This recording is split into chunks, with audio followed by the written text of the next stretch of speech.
Want your orders delivered to the right place without any hassle? Here's how to add your shipping address in Temu. First, open your browser and go to temu.com. Now, log into your account and tap on the profile icon at the top right corner to go to your profile. Scroll down until you see address section. Tap on it. Now tap on add a new address, fill in your full name, phone number, street address, city, state and zip code. Make sure everything is spelled correctly to avoid delivery issues. You can also choose to set it as your default shipping address so you don't have to re-enter it every time. Once you are done, tap save. Now you are all set to receive your Temu goodies at the right place.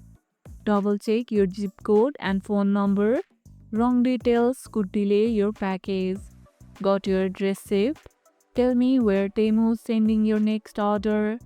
If this video helped, hit the like button, share it, subscribe, and leave a comment. Thanks for watching, and I'll see you in the next one.